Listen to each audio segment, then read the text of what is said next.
Good afternoon, ladies and gentlemen. I'm Bill Maharis. I'm Doug Cook. And we are coming to you from Press Box Overtime, live tonight from Satellite High School as the Scorpions host the Minutemen from Cocoa Beach in varsity baseball, which also happened to be senior night, where the Scorpions and Coach TJ Gaudy recognized 6 seniors. We did do that on video, so for any parents, anybody wants to watch that, you can either go to the Facebook group Press Box Overtime, or once I get home, have a little snack and get settled in, I will download the video to the YouTube channel because it'd be easier to find also on Press Box Overtime. So, Doug, you worked at Satellite High School 50, 60 years, I can't remember. At least 22. It's good to be back. I just love this area. Great people here in Satellite Beach, and spent a long time as assistant principal here at Satellite High School. You know, when we talk about rivalries, and I tell you one that comes up to mind, not on the Space Coast, I think of Duke and North Carolina in basketball. And the first thing when you think of rivalries, you think of proximity, like Cocoa Beach Satellite, Rockledge, Cocoa, and you were head coach at Cocoa for football, Astronaut, Titusville. Then you look at if they're in the same district or conference, and then you look at the level of play, and that's why I think Duke and North Carolina is always big, because they're always at the top. But you know what? At the end of the day, to me, it's all about proximity. Yep. We've got 2 teams here on Beachside, A1A. As an administrator for many years here at Satellite, tell me, I don't think it mattered what sport or what the record was. This is special. This is special because these kids know each other. You know, they go surfing together. You know, they play ball together, travel ball, that kind of stuff, and it's a big rivalry. And you know, even with football, it's a big rivalry. They have the beach bowl there, and whoever wins gets a surfboard. Right. So this is big time here. It should be a great game, and I'm excited about it. Yeah, I am too. And you know, one thing about Cocoa Beach, we've been wanting to do one of their games this year. They're actually having their field redone. And I was talking to one of the assistant coaches. They only had 4 home games to start the season. Every game after that, they've been on the road. I guess the good news is they're going to have a brand new field last year. So I asked Coach when and where did they do their senior night. Well, they did get to do their senior night at home, 3rd game of the year. So they got that out of the way pretty quick. But hats off to the Minutemen. You want to talk about the traveling baseball team of Brevard County, that's them. And hats off to them for at least having a crowd that follows them. Because especially in high school, you know, you like to watch your hometown team play. To be on the road, let me see, they're 9-9, so 4. So for 15 games, that's kind of tough. That is tough. I know Coach Winn. He's been there a couple years. Yes. And he's building a program over there. It's not. Yeah. It's you know, the beachside schools are tough sometimes, Right? But he's done a great job over there. Kids play for him. Right. Really like him. He's just a great coach, great role model for the kids. And we're going to talk a little bit more about him and Coach Gaudy later on in the broadcast. I know you've got some connections with both coaches. Oh, yeah. Coach Winn going all the way back to, we got the anthem.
You know, for my 5 seconds of personal input, I hope that's one thing they never do away with at games is the national anthem. I think it was the Dallas Mavericks tried that. It didn't last long, but that's always a special moment. I'm going to turn the camera around because we got some players on the field. I know you're tired of looking at us. We're going to keep talking, though. But here we are, thanks to Coach Gaudy, just like Coach Collins at O'Galley set us up right here on the field. So I think we've come a long way since our first game at Satellite 4 weeks We sure ago. have. We're stepping it up a little bit, Stepping and we it got to up. brag a little bit. Let me flip it back here. You know, we're stepping up, and yes, Linda, I forgot to do that. Stepping up a little bling. We got our press box overtime shirts on, so you know, trying to get a little bit, a little bit more professional. Even though we're just two retired guys having fun, but we did get a little bling since our last. And thank you, Devin or Linda, for reminding me about our shirts. But back to baseball. Ironically, these teams have already played each other twice. And hats off to Cocoa Beach. The first time they played, let me see here, they played Satellite back on March 8th. They lost 13-1. But then they played last week in the Cape Coast Conference matchup, North against South. Still lost, but it was 6-1.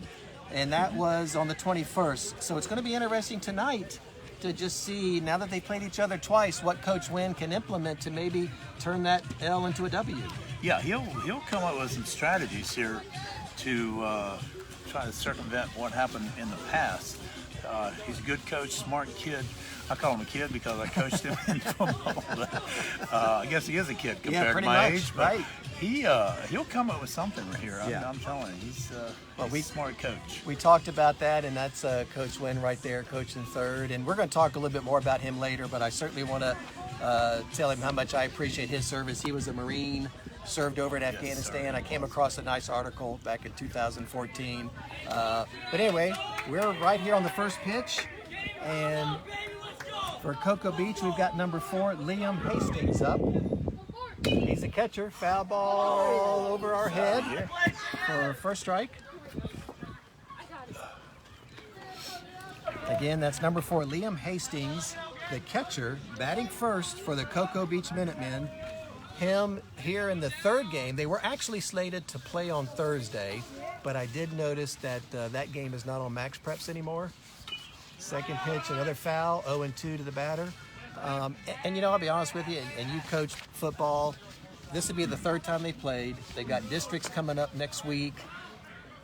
I'm thinking they probably just decided, hey, we need the time off to get ready for districts. We played each other 3 times. Yeah. Let's move on. Just give the arms a rest, there, your pitchers, and get ready for what it's all about. That's a district play. Right. Oh, nice try by the second baseman, and overthrew first, but number 4, Luck. Oh, he is going to second. It's bounced all the way back towards the catcher, and just like that, we've got a young man on second base. I'm not even sure if you would call that a single. What are they doing here? That was an error, definitely an error. Error to first base too? First base, yeah. A throw to first base, yeah. A couple errors there.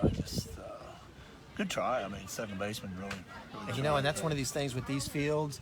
It hit one of those posts over there by the fence at as my father-in-law or mother-in-law would say, cattywampus style, and bounced all the way back behind the catcher, who was covering first like he should. And now they've got a runner on second base. Second batter is up in the bunt position. Nice bunt back to the pitcher. He's looking at third and tags him out at third. What a play by the pitcher to think about going to third base. I mean, hats off to Coach Winn. You got to send him, but boy, usually you go to first for the out. Hats off. Ball was there in plenty of time. And just like that, there's one out with a runner on first. Good idea, put the runner in scoring position right there, but the bunt was just laid down a little too far. Right. A little too far. If it was first base side, I think so. Yeah, but base side might have been it. Third base side, right-handed pitcher picks it up. He's looking right at the third baseman. So on first base, we've got number 11 with that bunt, Ian Calra. Hopefully I pronounced his name right.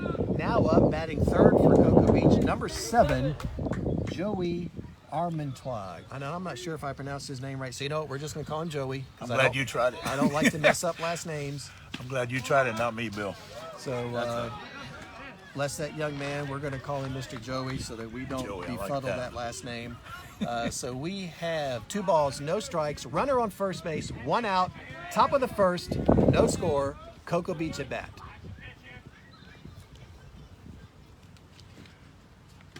A little high, nice hold back. Joey looked like he was going to take a swing, but I still don't know how they see that ball and have the time to think about holding back. Yeah, exactly. And you know, your defense right now, they're looking into the sun. The sun sets here to the west, and it gets difficult out there. Well, we have some experience in the sun since that's where we sat the first time we did a baseball game. So Exactly. luckily we both have master's degrees and figured out we need the sun at our back. Pitching for Satellite is number 20, Braden Bell. And again, that was a nice play by him, going to third to get the leadoff runner and letting the batter go to first. Throw back to first? Okay. You know, we talked about this before too. And already we see it in the first inning, how these runners do a good job, not just leading off the base, but starting to pull that focus away from the pitcher so he's not only concentrating on the batter. Right. Oh, nice shot. Is he going to get to the center field? Oh, he sure does. Oh, he's throwing back to first. Oh, and he got him. What a double play. Wow. Man, I tell you, Satellite, they got their thinking caps on tonight. So that was a, let me see, 1, 2, 3, 7, 8. That was an 8-3 put out, flied out to the center fielder, and I thought that ball was going to drop. I don't blame the runner whatsoever, halfway to second baseman. Plus, the center fielder was coming in, so he's got his momentum coming and threw him out at first for a double play. Two great defensive plays by the Scorps to start this game. Oh, that was a heck of a throw. What an arm. Man. What an arm that kid had. I mean, it was close. It was real close. I mean, it could have been argued, but, you know, it was a heck of a throw by that kid. And, you know, that was one thing when I coached Little League for a couple years down in South Florida, and then we had to take umpire class because we were short of umpires. And the two things I remember them telling me is whatever you do, call it fast and call it loud and move on. Because if you hesitate, and you know what? I think that could have gone either way. I think he probably was out, but hats off to Blue over there. He made the call quick, boom, turned around, it was over. And that's how you do it.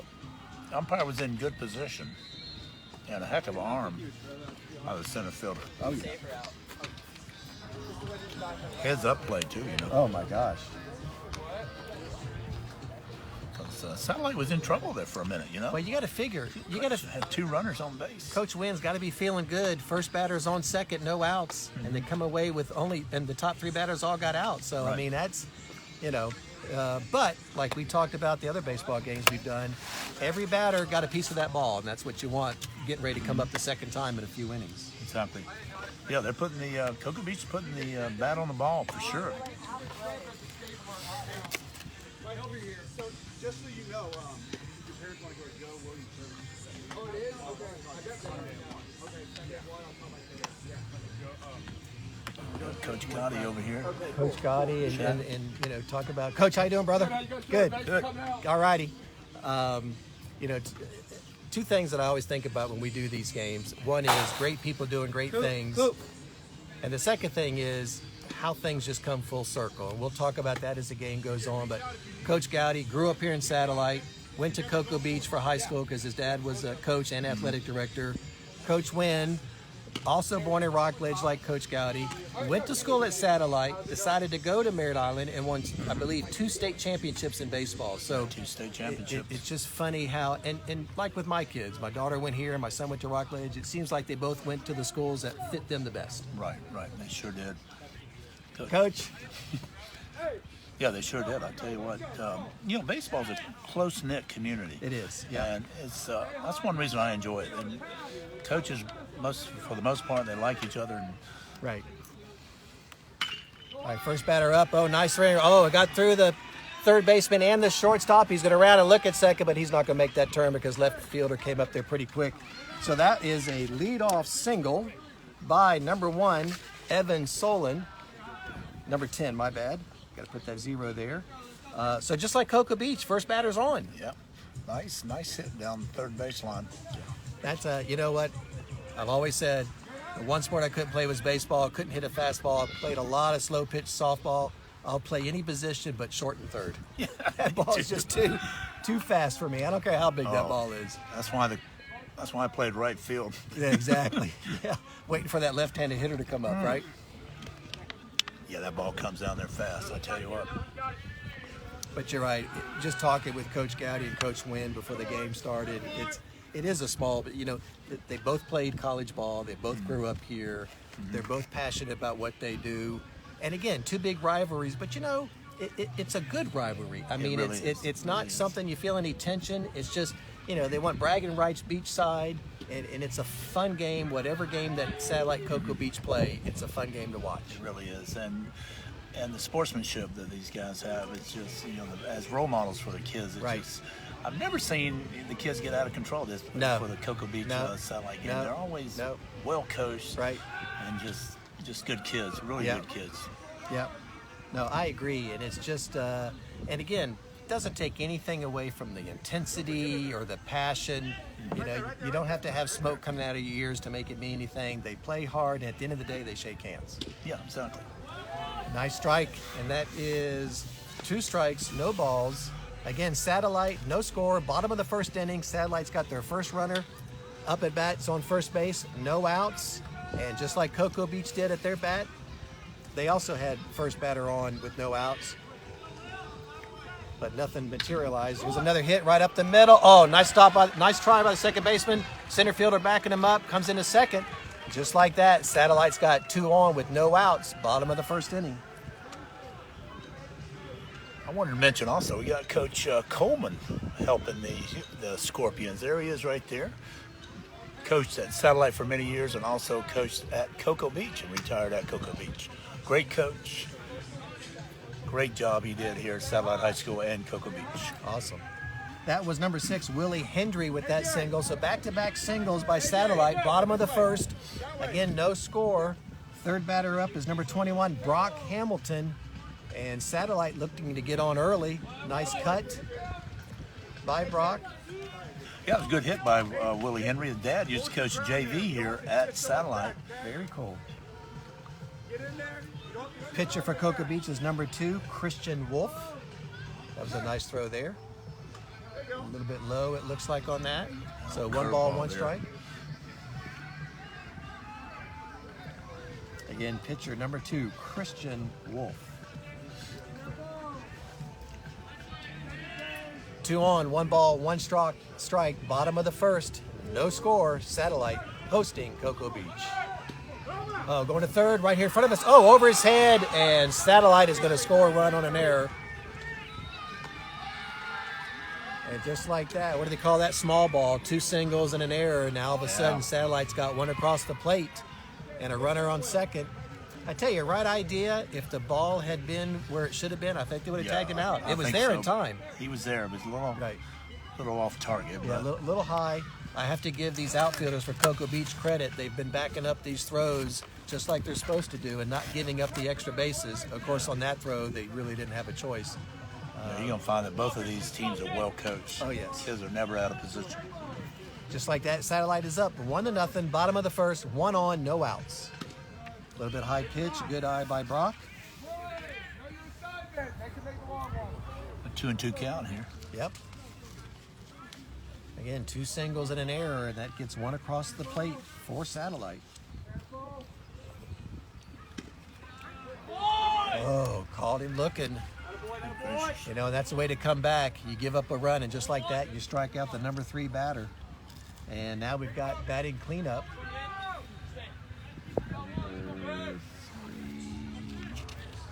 All right, so number 3,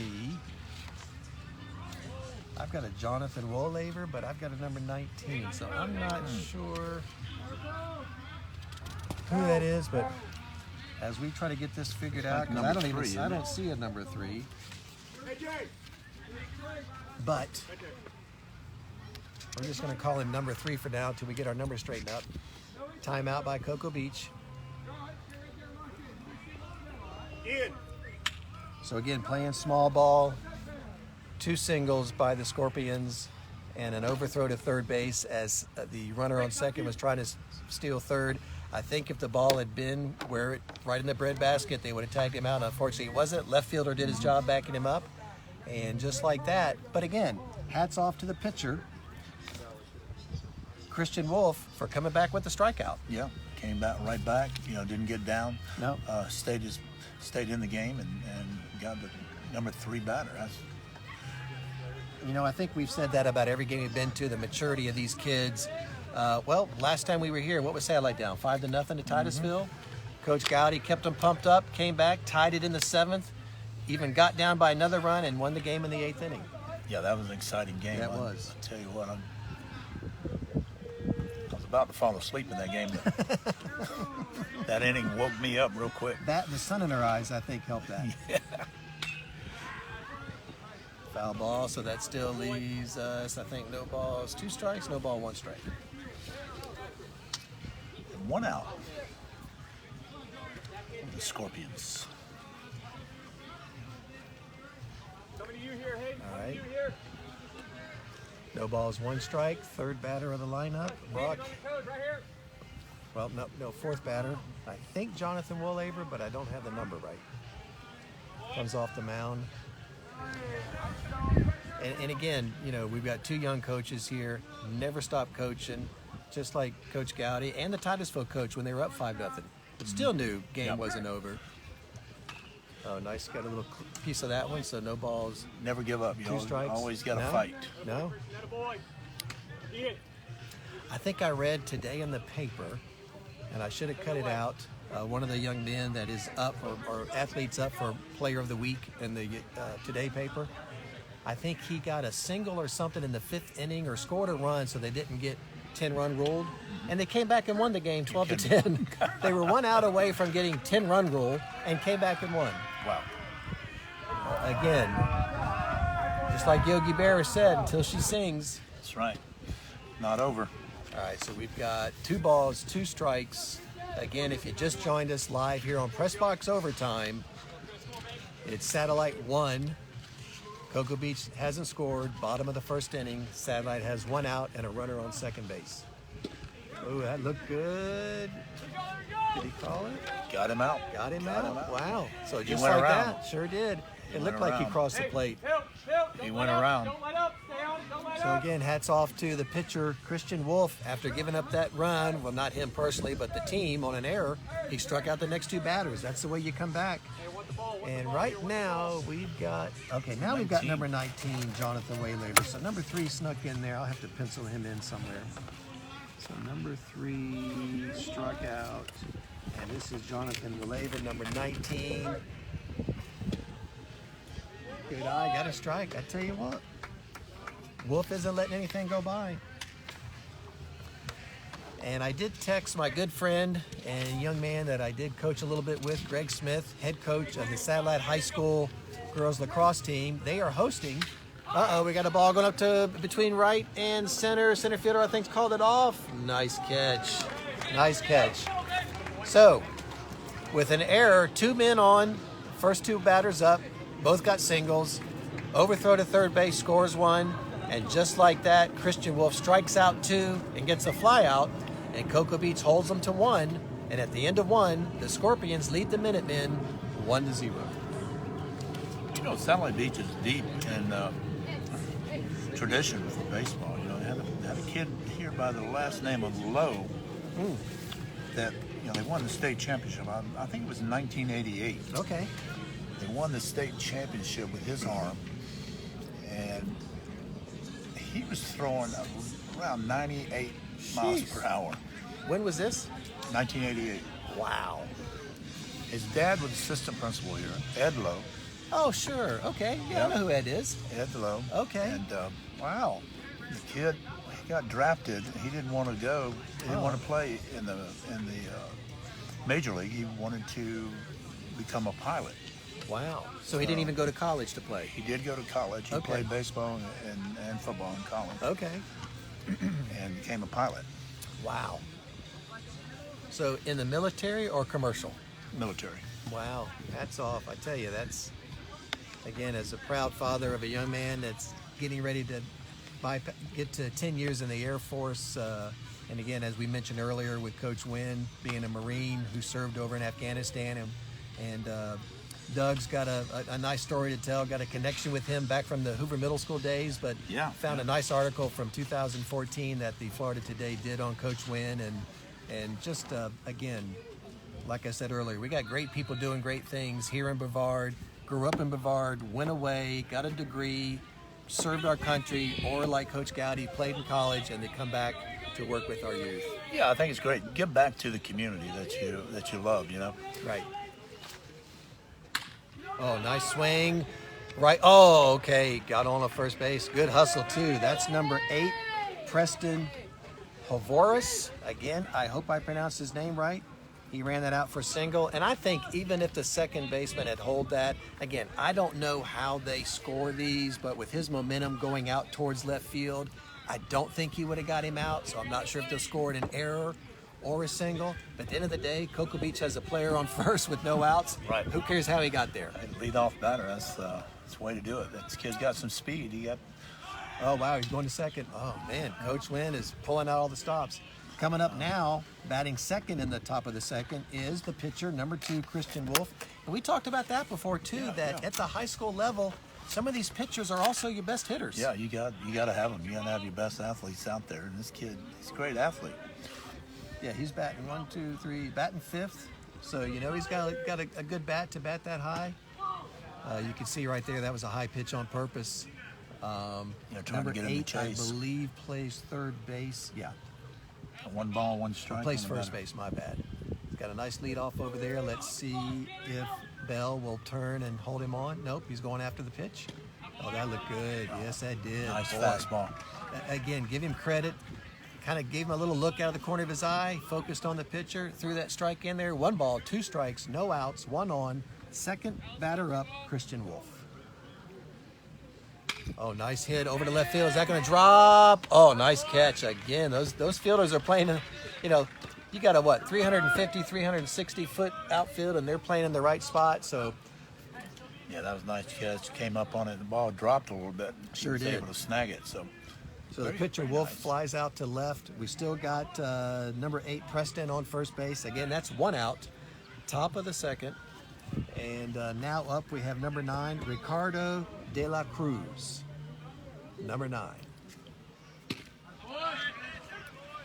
Now, I like the way he's standing at the plate. A little shorter than some of the other batters, crouching down, so that minimizes that strike zone. I like the way he's doing that. Sure does. He's It's, kind of bending down, so Bell's got to make sure he lowers that strike zone a little. Runner's going to second. Throw down to second base. Second base staying in there. And he got him. Wow. Catchers are on fire today. Wow. That was a hit and run. The batter didn't Yeah. make contact. He's got to make contact with that ball. He leaves that runner out. Hang him out to dry. Yeah, pretty much. Yeah. Coach is not real happy about that, I'm sure. No. But You got to touch it up somehow. these are kids, they're trying their best. They are trying their best. But we got to give him credit. He was on the run, and again, and you're right, because once that catcher gets that ball with no interference, it pops up. That's not too bad of a throw to second base. Not bad at all, no. And No. he had nothing in his way. So again, hats off to the catcher. Back to number 9 in the batter's box.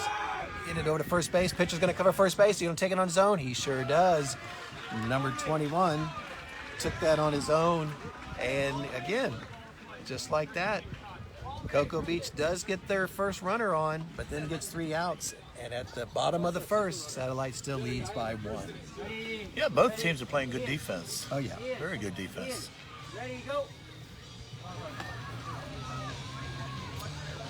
So a little bit about Cocoa Beach. I think we mentioned earlier, Cocoa Beach played Satellite back in March, lost 13-1. Then they just played last week, as we talked about, Cape Coast Conference, especially with 16 high schools divided into North and South. Again, cuts down in travel. I do find, because I was a little concerned about that as a county athletic director, if we did that, which I understood the premise, are we going to leave some schools out to dry and not play them? But in looking at the schedules and talking to Coach Gaudy, Coach Collins, they have been playing each other, and that's good to see, is that though it's not mandated, you don't leave anybody out there to dry. Yeah, I think it's important to play, your rivals and play the local guys. It's just a lot more fun. Yeah. A lot more fun. People you want to play. Right. See. So Cocoa Beach played them on March 8th, lost 13-1. Played them again last week in the North-South lineup, and I don't know if it was, let me see, 1, 2, 3, 4, if it was 5th, 6th, 7th, 8th, I'm not sure for what position. But Cocoa Beach unfortunately did lose, but it was 6-1. So they went from 13-1 to 6-1. So again, we talked about adjustments. What Coach Winn? Now you've seen this team twice. Last game of the season, I believe, for both teams before the districts next week. So it'll be interesting. And like you said, having three boys that played high school and college baseball, they were going to play each other again Thursday, but I think it's best off. They must have decided to let's rest up for districts. Yeah, that's a good decision, I think. You need your pitching. You need your pitching for the district, and that's what it's all about. You know, you can go, 500 in your regular season and win the district. Right. You know. And now with the seedings and Max Preps rankings, and we'll talk about that a little bit later. Right down the third base. Oh, pick it up. He got the stop. Is he getting over there in time? Nice play by the third baseman. Man. Good job of staying with the ball. Yeah, that was Cooper Horvoris, if I pronounced his name right. Bobbled the ball a little bit, picked it up, took his time, big step towards first base, and got the runner out. And that was by the kid. Brandon Ritter, ground out. Now we've got pitcher, number 20, Braden Bell. Again, 1 out, bottom of the second. Satellite leads by 1. Oh, we talk about that third base. That's a hot corner. Oh, man. He did a good job just to knock it down. Yes. And to have the weather all just to still pick it up. That's what I'm looking for, agree. that word. and get it over there. We got a pop up to the catcher. Is it going to be behind the netting? I think it is. Yes. Now, again, we've talked about this before. Talked about home runs and foul balls. Used to be a little gift waiting for you at the concession stand. Snow cone? Yeah, I don't know if it. But hey, speaking of concession stands, we got to give hats off to the Sally High School concession stand. You're biting on a nice burger over there and Took care of us, fries, man. and brought me some fries. So thank you very much for the hospitality. Yes, Coach Gaudy, they hooked us up, brother. Appreciate it. That's we got to keep those carbs going. we keep doing our these energy. doing these 2-hour games. Let me see here. I'm not quite ready for bed yet at 6:30, but I don't think you ever sleep. I'm like up at. Oh, nice shot. That's going out. Is that going to be over the center fielder's head? He's going back. He's looking it over. Hits the fence. Coming back. Oh, having trouble picking up. Going to second. Is he going to go to third? Holds at second. Man, that was a shot. That was almost. I thought that was a double snow cone. The wind's blowing a little bit out, but and again, that's the pitcher right there that got that hit. Wow. He got a hold of that ball. He sure did. Good power. Yeah, nice shot by Braden Bell again, and really good pickup by the center fielder. I think he knew ahead of time that it was going to clear him. Bobbled it for a second, didn't matter. He wasn't going to go to third, didn't hurt him whatsoever. Left fielder went over and backed him up, so they played the ball right. Sometimes they just hit the ball good. Yeah, I thought that was out of here. I was getting excited about that one, but he got all that there, you know. But getting back to you, Bill, I don't think you ever sleep because I've been up at 3 o'clock in the morning taking my dog out, and you're on press box overtime, working and doing a good job for us. Well, we don't want to miss anything. You know, sometimes 3 o'clock here might be midnight out west. Something's going on. You know, we've got I think we're up to 150 followers today on the press box overtime. We want to make sure we keep them dialed in. Yeah, man. Like I said last week, you do a great job with that stuff. You give us information. You know, I get on there and look at the information that you look up and present to us, and I appreciate it. Well, I don't get it from Florida Today, that's for sure. Well, and you know, you start thinking, what did we do without? Did that hit the edge of the bat? That's a foul. Wow, how about that? Can you imagine what if we didn't have Google, where we couldn't search stuff? We'd have to go to the archives or something. I mean, yeah. Well, we're old enough to remember the card catalog. Oh my gosh, microfiche, brother. I remember microfiche. Holy criminy! So it's a little bit easier to do your research today when you can just punch in something in Google or Bing or whatever it is that you use. Oh, that was a nice pitch. Yeah, I look good from this side. One ball, 2 strikes on the batter. So again, we got a runner on. We've got 1 out. It's still 1-0. I don't see a score up there, so I better keep track. It must be broken tonight. I know we got 1 run. I'm sure. You know what happens out here, Bill? You have a lightning storm out here, and it hits. It hits that school board. It's been hit several times. Yep. Well, you worked multiple years at Satellite. I was 6 years at Delora, 5 years at Hoover. I remember having to change out locks every 4 or 5 years just because of the corrosion being here on beachside. So I can imagine scoreboards and the moisture and everything else that goes on. Yeah, just take a look at my 98 Jeep. All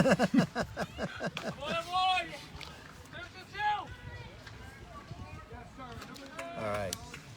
So what is that? Is that his? That might be his third strikeout, I believe. I believe it is, at least. Now up, that was Jaden Evans. Yeah, I think that's the third strikeout for pitcher Christian Wolf. Now we've got up number 4, Colin Mrozak. Again, there are 1 out, and Satellite still has a runner on second base. Got a double, and that was Braden Bell, who's also the pitcher. And we talked about, you know, the high school level, pitchers also bat, and usually a lot of them are good at both. Christian Wolf steps back a little bit. He does have 2 outs. Needs to just concentrate on the batter. I don't think they're going to try to steal third. Yeah, Might have the hit and run on, though. You never know. Yeah, he should concentrate on the batter, and I don't think he's going to steal. No. Ball steps off. All right. That's all right. Getting his uniform dirty. That's okay. From one pitcher to another. You know, he wants to make sure his uniform's dirty as well as his is. So that's got to be a lot of fun. Pitchers, you know, working against other pitchers. All right, so we got no balls, no strikes. First pitch, ooh, nice cut. Again, that was that nice ball we talked about, a little bit high. It looks so sweet coming in. Bill, I see the great Barbara Kaywood is watching. Awesome. Fantastic sports writer for Florida Today, Absolutely. Today newspaper. She covered me when I was at Cocoa High School. Oh, yeah. Wonderful writer. Great person. Space Coast Hall of Fame. Oh, man. Yep. She was the best. Yep, she sure was. Set the bar high. And, you know, that's the thing. I still get the newspaper. I like touching, feeling it, turning the pages. Big fan of Brian McCallum. What did they call? Got him. Oh, okay. Got him still in third. Got him going to third. Coach Gaudy, I don't think So, he wanted him to steal third. yeah, I don't know, especially when the pitcher still had the ball. Yeah, it didn't make sense. All right. So we had this happen last time. So that batter comes back up the next inning, correct? Mm-hmm. Because he never finished his bat. All right. Yep. So that's Colin. Colin will come back up the next inning. But, you know, getting back to Barbara and Brian McCallum, you know, I'm a big fan of his. Yeah. There's also another young lady that writes, I believe her last name is Banks. I'm not sure if I'm pronouncing it first. I think it's Chastite. I hope I didn't mess that up. You know, and that's what I miss. And I remember the years I spent in the press box up at Rockledge calling the football games, and I would have, you know, stringers over there from all area. Chris Bonanno would be up there, and by the time they finished the game, their story was done because they're typing it up. Mm-hmm. That's what I miss. Oh, I do too. And you know, I know things are changing, going towards digital, technical, but I just like getting the newspaper, even though some of the stuff is a little bit older because they don't get the stories in that morning. It's something I hope never ends. Oh, yeah. You know, when I was at Cocoa High School, you would always have a coach's party afterwards. You know, Craig Butler and Jerry Mulligan and Terry Humphrey, Bill Humphrey. Yep.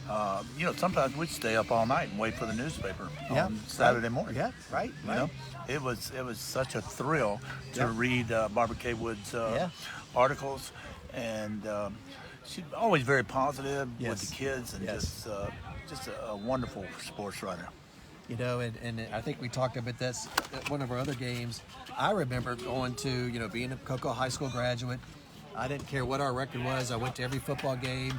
And then I would get home, and you could call the newspaper and say, hey, what was the score of the Merritt Island Satellite game? And somebody would answer and give you what the score was. Somebody would answer. Yeah, exactly.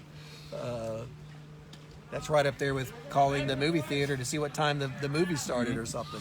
Yeah, we're telling our age now. I know, right? 2 balls, no strikes on the batter. I won't mention rotary phones because then some of the young listeners may turn us off. So here is number 20, Cooper Horvath. And again, I apologize for that. He made the great play at third base earlier. Where, like you said, he did a great job just stopping that ball that was coming right at him. I don't think he had a choice. And then having to the foresight to pick it up and throw the young man out at first. So I think that ball went back into Lake Satellite. I don't know, it might have. The city built a small pond over here for drainage. I don't know if you noticed. Now it used to be a practice softball field. Oh, I saw that. And now, yes. now it's a Yes. pond out there. Yes. Can't have too many retention ponds. That's for sure. I saw a couple bass jumping out there. So Yeah, I might come out here exactly. this weekend. Oh, I'm thinking people over here do a little fishing beachside. That's for sure. Man. So we've got full count, 1 out. Winding up a little bit low and inside, and just like that, Cooper takes first base on a walk.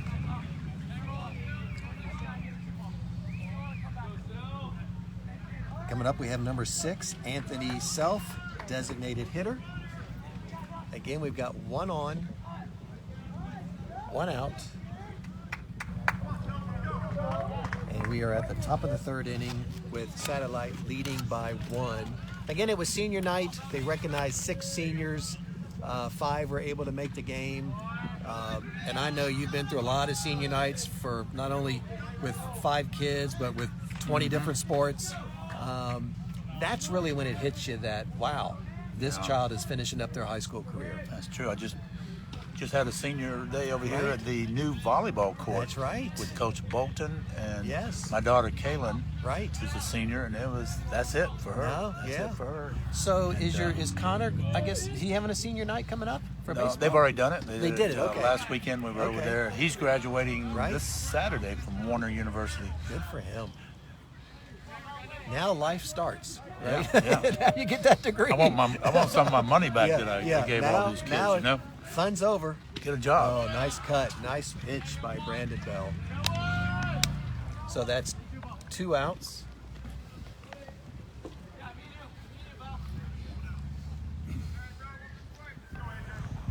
Cocoa Beach still has a runner on first. Don't want to leave him out there hanging. I might have missed an out. I thought that was the first out, but the board had one, so I think that's only 1 out. I'm not sure. I think Cooper was the first batter up, but I might have missed an out. So if it stays 1 out, then it is just 1 out. They were just jumping the gun a little bit. I'm not sure who's up there in the box. I haven't heard any. No, this is number Announcer. this is number 3, AJ Barano. And he is the center fielder. Made a nice play to stop the runner going from a double to a triple. Caught that ball off the wall. Nice look, nice stop by the catcher. Again, we got run on, so there is just 1 out. 2 balls, 1 strike, and we are at the top of the 3rd. If you just joined us, Satellite Yeah, scored AJ. 1 in the bottom of the 1st and leads 1-0. AJ's a sophomore only. He's not just sophomore. Stand there looking at the ball. Yeah. Okay. So now there's a perfect pitch. We've talked about that. I like what these umpires do. It looked like it could have been a little bit low, shaved his knees, and they're like, listen, Yeah. if you can hit it, you better swing. Yeah, Brevard County umpires, I'll tell you what, they make you swing. That's it. Play ball. Oh, that was a good cut there. Got him out. You know, it's funny. I'm going to get my notes here. You talked a little bit about him being a sophomore, and this is one thing that you have to give hats off. If I can find my notes here. Yeah, hats off to Coach Winn. For those who may not know, I think everybody listening probably does know, that some of our friends in Ohio are listening to us again from a couple weeks ago. Cocoa Beach is a junior-senior high school, so they go from 7th to 12th grade. 7th and 8th graders can play high school sports. So Cocoa Beach has 5 seniors. They have a total of 18 players. And guess what?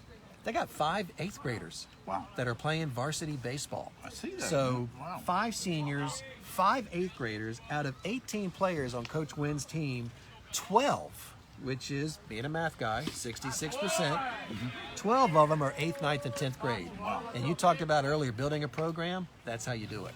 That's definitely an advantage. But to have those, For just a think of Coach those Winn. guys when they're seniors, they're going to have 5 years of varsity baseball experience. So we'll have to keep an eye on that. But again, wow. Jeez, I tell you what, these catchers, that was the 3rd out. These catchers are on fire. Man. Some great throws. And, Wow. you know, both Coach Winn and Coach Gaudy Yes, were exactly. aggressive tonight with the base Jeez. running. No kidding. So what's going to be interesting is as we move on to the later innings, are we still going to continue to try to steal? I don't know. Except for that overthrow at third base by the Cocoa Beach catcher. Everybody else has been tagged. Yeah. Great throws by the catcher. Man, sure was. Tell you what, man. Now, I don't know about you, Doug. If I'm crouching down for about 2 minutes, if I'm coming up, I ain't throwing anything. No, me either. Except maybe my knees. I don't think I can get up unless the grandkids help me up. Exactly. Maybe my back. That's about the only thing I'm throwing. Yeah, Oh, to help be me young up. again. Holy mackerel. Jeez. Oh yeah, it would be. I tell you what, man. That was, I mean, those guys, they bounce up there like their knees are made out of a slinky or something and throw that ball to second base. I'd have to be helped up and then maybe use this tripod to get me throwing. Oh my gosh. Let me talk a little bit about the teams. Let's see. We've got Satellite coming up, so we'll talk about Satellite a little bit. So Coach Gaudy, this is his 4th year. They play in 4A District 12. They're 12-6 overall. But here's a couple interesting stats. You know, let me stop for just a second. I think I mentioned this. Ty Dawson, my son-in-law, married to Devin, who was a graduate at Satellite High.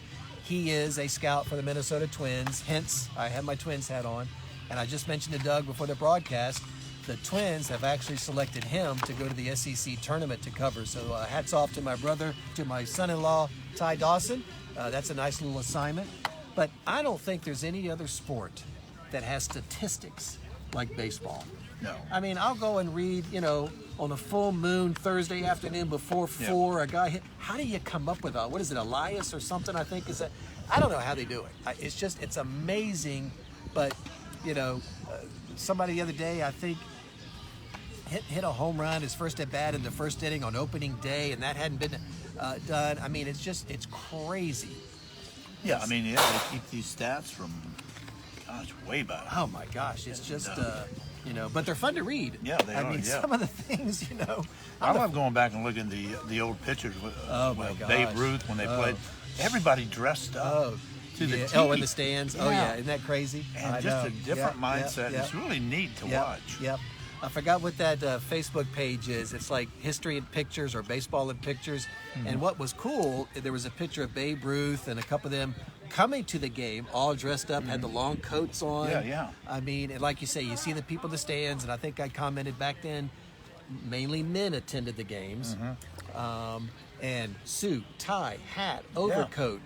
It's thank goodness that changed. Yeah. hey, Boy, hey, we're gonna go watch the Cocoa Astros. Put your suit on. It's hot out there. Tell you what.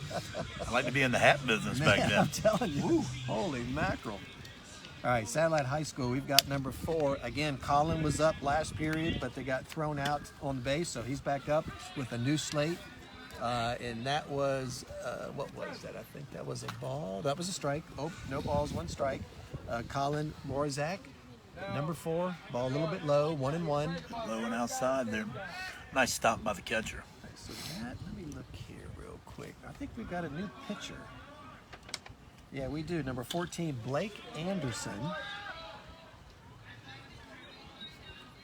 Now, again, you've got more baseball experience than I played 2 years of T-ball in South Cocoa off of Fisk Boulevard.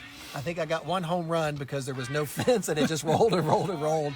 And I actually had wheels back then. I just couldn't. So I don't think Wolf's done a bad job. I think No. he's got 4 strikeouts. I think this is just a way to last regular season game to kind of get all the kinks out with a new pitcher already. Yeah, I think their coach is looking at some kids here, giving them a little work. Pop up to Cooper at first. Nice catch. Fly out. So that's Blake Anderson, second pitcher for Cocoa Beach tonight. And that was a fly out by Colin to the first baseman. 1 out. And we are in the bottom of the 3rd. I remember back when I played, Merritt Island and Cocoa Beach did not have an outfield fence. I was playing right field against Merritt Island. The ball was hit Now, wait over a my second. head. This wasn't high school, though, was it? Yeah, high school. High school, no back fence. No oh, fence. Oh, my gosh. The ball went over my head. I ran for a week. And the kid... You know, I played, here we go. It bounced fair. Nice. Yeah. And the kid... That's funny. He scored. He was in the dugout. He went and got a snow cone, and I was still Where were chasing you the at ball. Titusville? I was chasing the ball. Listen, I mainly played outfield because, again, couldn't hit a fastball, played about 15, 20 years of slow pitch softball, actually had some wheels back in the day, so I played left field. There is no worse feeling than running after a ball facing the outfield fence, because you know that guy, especially softball. Oh, that feeling, whether it went over your head, maybe between your legs, that was the worst. Oh, yes. Oh, my gosh. We all have our stories.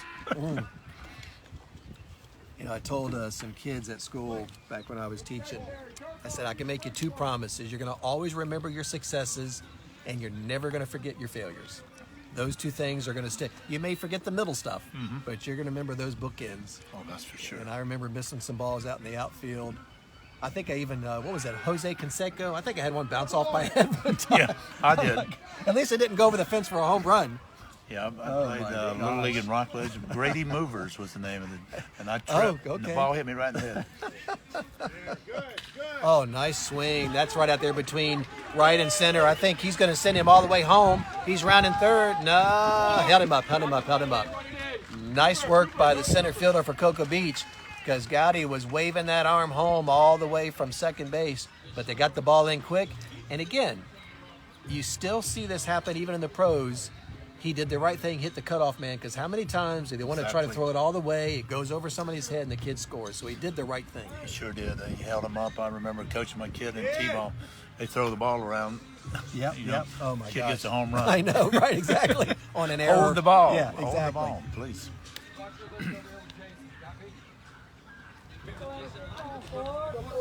All right, so coming up, number 21, Brock Hamilton. I believe he struck out the first time up. So we got runners at the corners, as we used to say, a duck on the pond here on third base. There's 1 out. We are still in the bottom of the third, and Satellite is looking to add to their one-run lead. New pitcher, Blake Anderson. 2 balls, no strikes. So, would you send the runner to second base since you got a guy on third? Oh, yeah. I would definitely send I him. think so. Probably right now. You get a new pitcher. Probably just right came now in. He's going to go. He's had 2 hits off of him. Oh, that's a nice swing. Is that going to go over his head? Right fielder's back. He stops. He caught it. Oh, we got to get back and tag up. Oh. Poor fellow on third base. He left a little early. He had to go back and tag. And so that is that's a break for Cocoa Beach. Sure That was. run should have gone in. Young fella, pumped up, senior night, full of adrenaline. He led off, even though you knew you were going to score. And sure enough, when the ball got caught, he had to go back to third to tag, and by then it was too late. And And unfortunately, Coach Gaudy, coaching third base, where he got the wrath of Coach Gaudy. So I don't think he'll do that again. Well, again, you're coaching for the next moment, correct? That's already happened. So now we're coaching for the next time he's on at third. But still got him out there, 2 outs. They could still bring him in. We've got number 3 up, left-handed hitter. And again, I can't find a number 3, so I'm not sure what his name is. But we still have 2. We got a duck on the pond on third. Oh, nice strike. Again, there's another one of those balls. Looked a little low, but Blue's saying if you can swing at it, you better hit it. So can Cocoa Beach dodge an opportunity? Satellite should have scored a run. They didn't. Can they get out? Okay, oh, nice. All right, good play. You were right, Doug. Yeah. It stole second. Catcher made the right move, though, throwing it to third. So, again, a lot of, and you know, you can say what you want to. It's a thinking man's game. You know, they've already talked about where you're going to throw it to, and the catcher went to third, or number 10 was going to make up for that snafu and score. So now we got 2 runners in scoring position, 2 outs, 1-1. Blake Anderson on the hill. Timeout by the batter. I think if I was coaching, I would have told my catcher to hold the ball. If he throws it down to third base, the third baseman misses it, then you got to score. Right. So yeah, do you take that chance? Right. Yeah, wasn't a good That idea. looked good. That must have been a change-up. That looked real good. Again, we appreciate Coach Gaudy setting us up over here on the visitor dugout. We got the sun behind us this time. We didn't have that the first time. We're adjusting to our broadcast, but it's another great evening. Light breeze, as there always is on the beach side, and we got a clear view, and hopefully the fans are enjoying it as well.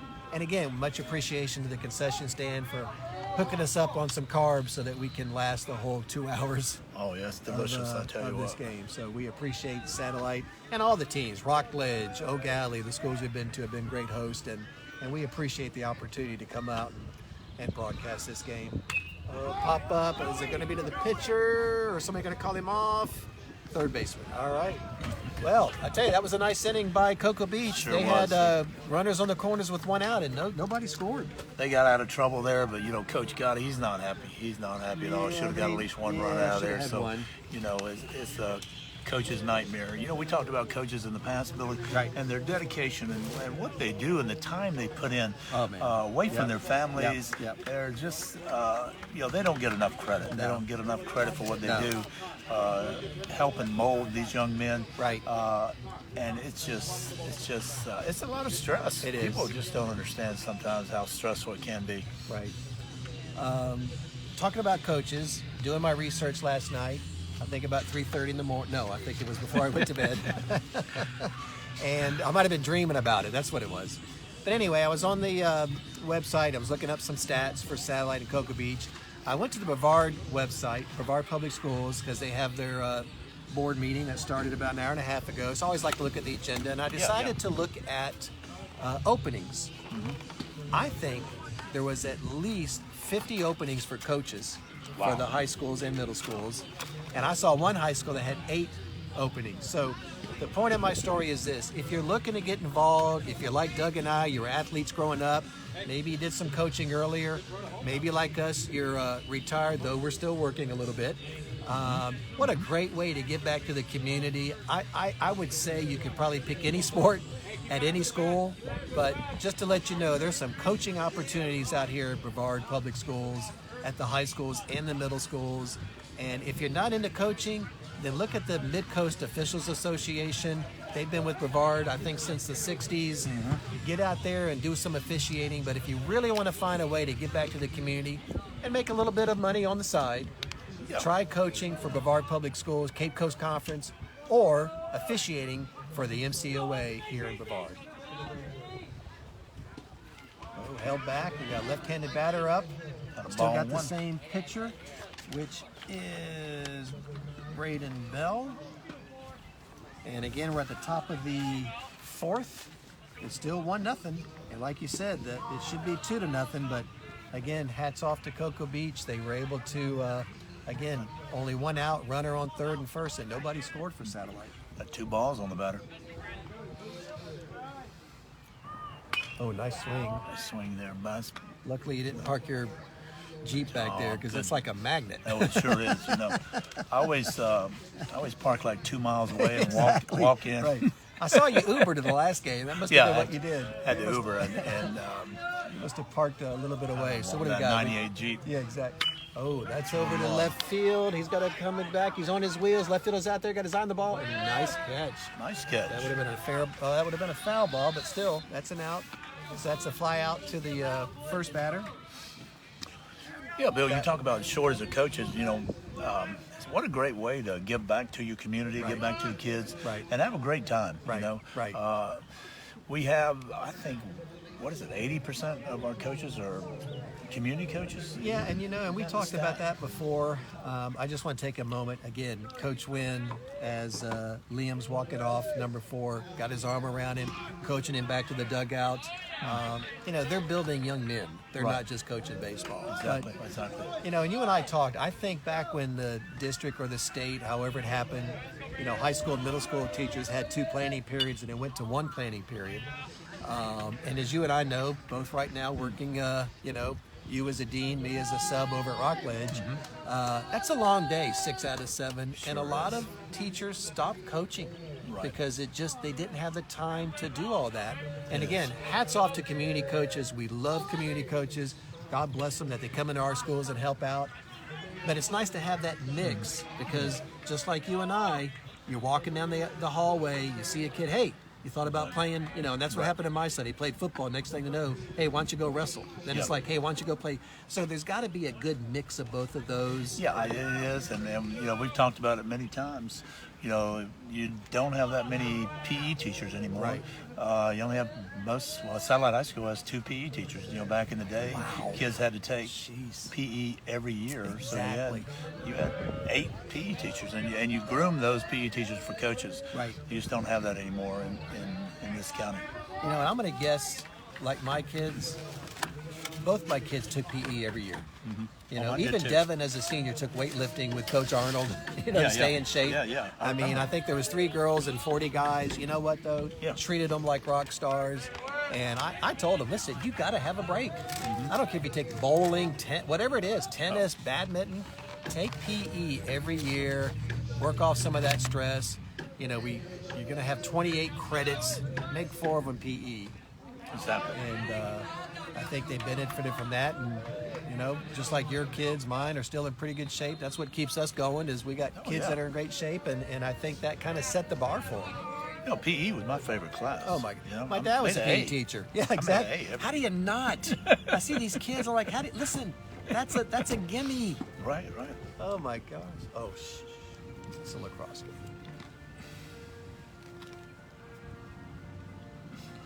Got a break in the action here.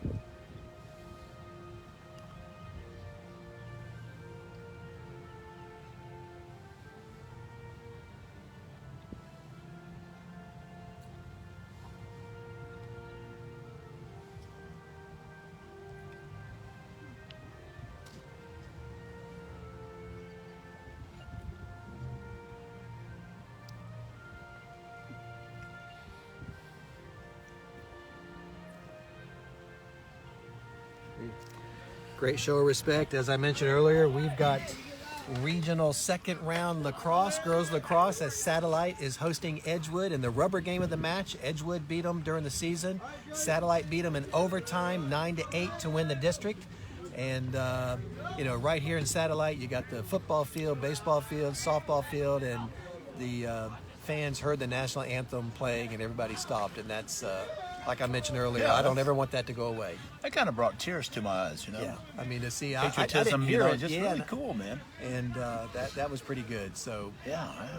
we the good thing about 2 Brevard teams playing in girls lacrosse, one of them is going to make it to the final 8, which I'm not sure. And being an ex-assistant coach here at Satellite of Girls Lacrosse, we're going to go. Oh, the hit and run was on. He was going to second. He's rounding going to third. He took a big round. Is he going to get there in time? Oh, he did. It was a throw over. Nice stop by Bell, the pitcher. And that's how you play hit and run, Coach. That's right. That was Wow. beautiful hit. Wow. Did exactly what Coach Winn wanted him Yes. to do, and got the runner around to third base in scoring position. He sure did. I mean, he was taking off. That was a smoker right between center and left field. Now, I think he went a little bit towards Merritt Island on that turn. Yeah, he should. So he almost got caught at third Almost. because that was a great throw by the center fielder. But now here we are with 2 outs, runners on the corners. Let's see if Cocoa Beach can tie this game up. And at the plate is number 2, the pitcher, Christian Wolf, who flied out his first time up. And that was Preston with that single. I think that's his second single of the day. Oh, boy, that's high. I don't know. Center fielder's camping underneath it. Unless the wind takes it. Yeah, he got it. That's Unfortunately for Cocoa yeah. Beach. That's the second fly out for Wolf. But again, they're getting runners on. They're getting the bat to the ball. They just got to get one across to tie it. And with that, we're headed to the bottom of the 4th, and the Scorpions still lead 1-0. Very competitive game, Bill. I'm Sure is. Really, impressed with both teams. Yeah. It's not boring, I'll tell you that much. Catchers are playing a good game. We've had 3 or 4 throw-outs. You know, a little snafu, the throw to third by the Cocoa Beach catcher allowed that run to come in. Other than that, they've been playing some tight baseball, good base running, and like you and I continue to mention, great coaching by Coach Winn and Coach Gaudy, they just never stop. Yeah, it's, like I said, they're hitting the ball and putting it in play, and great defense by both teams. Oh, yeah. So we talked a little bit about the Scorpions. They're 12-6 overall. They're Class 4A District 12. They're ranked 151st in the state overall.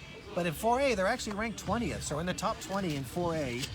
And not only are they on a 6-game win streak, they've won 8 of their last 9. So hats off to them.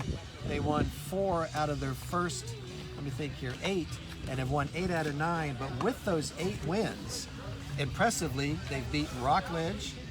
They beat Astronaut, who's 12-5, and the other night they beat O'Galley, who was 16-6. Wow. Beat them 8-3. So within that 6-game win streak, they've beat 3 really good teams in Rockledge, Astronaut, O'Galley. So is that one of those examples of clicking at the right moment? I think so. I mean, when we were here a few weeks ago, Right. the pitching was really good for Satellite, Right, but the yep. batting, the hitting Right, was not very right, good. yep. I felt like they had a young team, Right. but Coach Gaudy's done a good job of coaching them up, and that's 3 impressive wins that you just talked about. Yeah, exactly. And you know what, O'Galley, they just recently beat Merritt Island, Astronaut, and Rockledge. So for them to beat O'Galley at home 8-3, that's a huge win, and That's I'm sure huge. that can only help their max preps.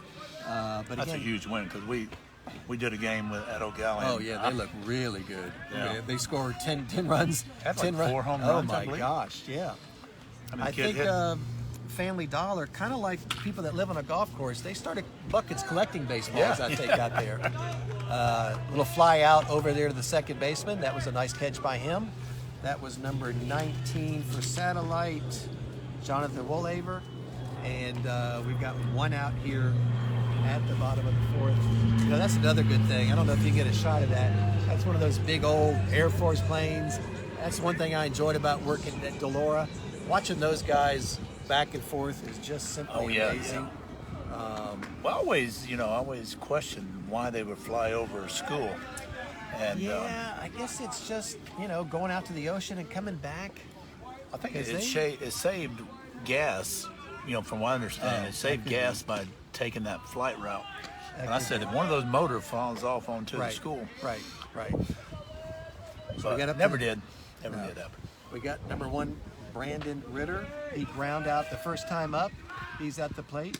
Ooh, nice cut. Again, we've got 1 out here in the bottom of the 4th. 1 ball, 1 strike. But yeah, getting back to Satellite, they won 4 of their first 8. Now they've won 8 of their last 9 and some impressive wins. Depending on what they do tonight.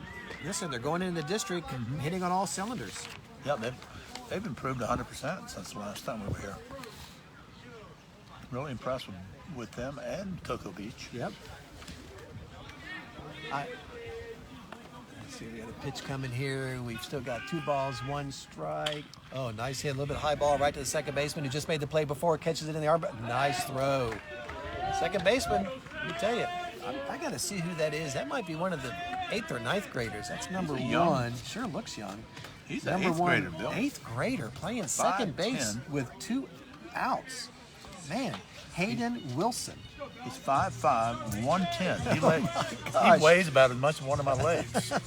And he's made the 2 putouts this inning. Ball's hit right to him. Can you imagine in 2 years, he's going to have 12 players that are going to be 10th, 11th, and 12th with 3 years experience each. Cocoa Beach is going to be reckoned with when Man, that happens. he sure is. And you got that young man on second base that still has 4 more years of high school baseball ahead of him. We're going to have to catch some of his games. When I was in the 8th grade, I was still playing with Tonka toys and riding my bike, What was with a that? banana seat. Lincoln Logs? Oh, down the third Yeah. base line. Took a bad hop. Is he going to round first, going to second? Oh, he held him up. Yeah, that was probably a good call. That was a bad hop. Number 7, the third baseman there for Cocoa Beach. Joey. Nothing. That wasn't his fault. That just hits that dirt right there. And yeah, he was right there. Had his glove in position, and that was something beyond his control. One thing you notice about this field is all grass. Back when Coach Coleman was here, he took away the clay and planted the grass. It's not your typical baseball field. So, right, because you don't have the paths. Right. Right. Yep. And it's a little hard to judge, but Yeah. if you're used to the clay. And that catcher gonna get it? I think so. Blue's getting out of the way. Oh, he dropped it. Oh, it's all right. It's windy up there. And that might have been when that young man from Cocoa Beach was rounding second and took that wide. All of a sudden, he's digging in that dirt, hits that grass, and it's a little different feel. And he took a real big swing, but still came to third base safe. Sure did. That was a tough catch there for the catcher. Sure was. And we can't tell from sitting at the table, but I can look at the trees. It's windy up there, and I'm not sure where that sun was in relation to him either, because it's still at a pretty good height. It's still in there. It's still a fact. All right, back to the third baseman again. Oh, he stopped it with his foot. Oh, wait, is he going to send him to third? No. Okay. Yeah, there you go. Good. Because I thought he might go to third because nobody was covering it. Again, that's why I don't play third base. Hats off to number 7 there, Well, Joey. He had a bad hop. That one took a bad hop.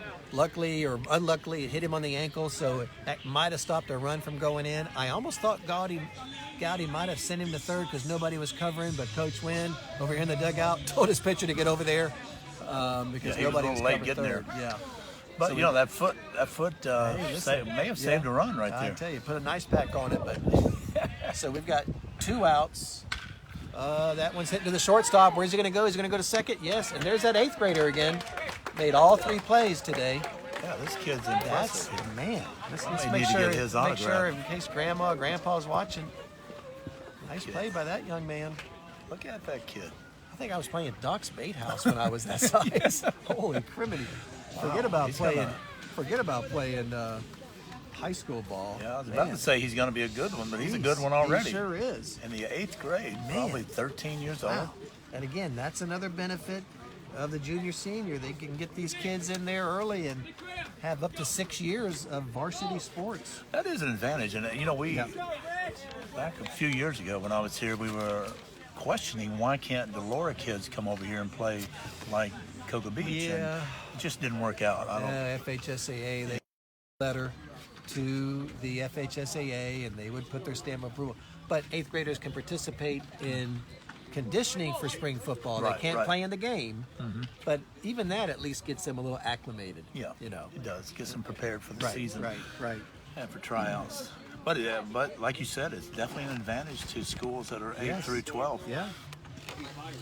Looking at Satellite again, then we'll talk a little bit about Cocoa Beach. They were 17-7 last year, and one thing that I find impressive, and this, last year they were 17-7. They were scoring almost 9 runs a game and giving up 3, which is impressive. That's very impressive. This year they're 12-6, only scoring, and you talked about this earlier, only scoring 7 runs a game and giving up almost 6. But you know what? They're making the most of those runs because they got a better record. Yeah. And you talked about when we watched them that first game when they came back to beat Titusville, I believe it was 7-6. The batting is much better, and that's probably part of their 6-game winning streak. Yeah. Coach Gaudy, we talked about him a little bit before. Grew up in Satellite, went to school at Cocoa Beach where his dad was athletic director and basketball coach. He has an overall record of 45-30, 600 in his 4th year. Played at North Florida. Interesting, as a senior, he led the team in sack bunts, 3rd in the conference. Also led the team in triples, Really? which is pretty impressive. And ended the season, senior season, on an 8-game hit streak. So again, and here's something I didn't know: his sister played basketball at North Florida as well, Lee. So again, something in the water here at Satellite because both of them excelled in sports. So hats off to Coach Gaudy. Of course, their dad, Mike, was a great coach. Awesome guy. I think he won 2 or 3 state 2 or 3, championships yes, in basketball, exactly. the girls and the boys Yes, at Cocoa yes, Beach, and that's exactly. not an easy task. No, I'm pretty sure he's in the, and I had the privilege, I think last year I was at a football game, first time I ever met him on the sidelines here, just talking, it was just like me and you. I felt like I've known him all my life. Just an easygoing, nice guy. Of course, I knew who he was because being a big fan of high school sports, even before I became county athletic director.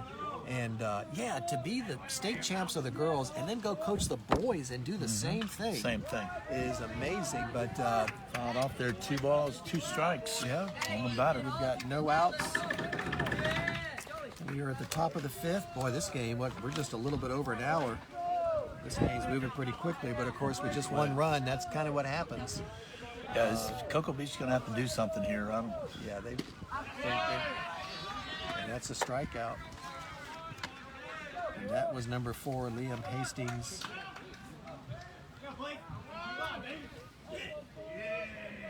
Now number 20 going up, we've got Cooper. And let's see, he walked.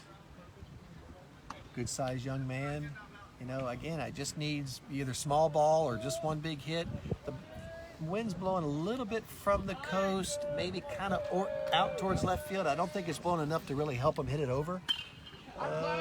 Boy, not a lot of wind tonight. I mean, I'm glad we're not I'm sitting looking in at the the flag back. over there. Yeah, it's blowing in. kind of blowing us, towards us. Yeah, third baseline. I have been out here at games when my son played here. Connor played here. There, man, the wind was kicking up. Oh, jeez. So Cooper's got no balls, 2 strikes, 1 out, top of the 5th. And they've only got about 8 outs left to at least tie the game up. Blue had a look at that, a little bit low. I've seen him give that one before, but again, and I tell you, and again, the MCOA has been just a collaborative, great organization with the Cape Coast Conference for many years. I really, be honest, every game that we've been to, especially with just 2 umpires, they're doing a great job. Oh, they're doing a great job. You know, Torchy Clark. Oh, sure. You know, I don't know if you know him or not. I remember him. But he umpired for years, and just a dedicated umpire. Torchy Clark, did he have a son or something? I want to say there was somebody who played basketball. I can't remember. Yeah, that was, you're thinking Geez, who of am I thinking of? FTU Clark, Coach Maybe Clark. so, yeah. He had a son, Bo Clark. Bo Clark, Yep. right. I was right. at FTU when he Yes. was there. Yes. The kid scored like 57 points in one game. Holy criminy. Jeez. And that was probably before the 3-point line. Oh. You know, like Pete Maravich. There's no telling what his average that would have been. His dad was one of my teachers, and that guy, that's- he was a fireball. Oh, my You know, I God. come out there fired up. Yeah, exactly. was This is a great coach. Designated hitter number 6, Anthony Self. He's got 1 ball, 2 strikes, 2 outs. Top of the 5th. Cocoa Beach has yet to score. They've been hitting the ball, though, just leaving a few on base. Sure have. They've had opportunities. Yeah, they have. Got him looking. It looked like he was going to swing, and just like that, Cocoa Beach. He's an 8th ends grader there. also, Anthony I thought Self. so. Wow, that's. I'll tell you what. You know what?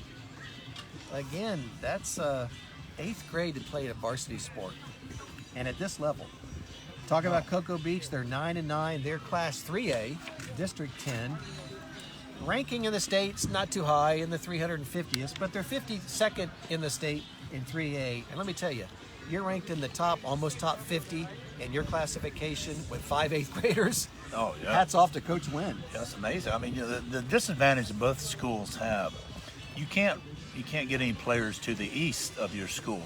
You know, all you can get is Sharks. right. You know, there's Yeah, that's a disadvantage. No, So, not even your swim team, I think, can go after those. I mean, those that's a reptilians. disadvantage. So No, it is, other schools, they can go north, south, east, and west. Right. You know, have more players, but No, I agree. And you know, and talking about Satellite clicking on all cylinders with the 6-game win streak, winning 8 of the last 9. Coach Winn's about the same. You know, they're 9-9. They only won 4 of their first 10. They've won 5 of their last 8.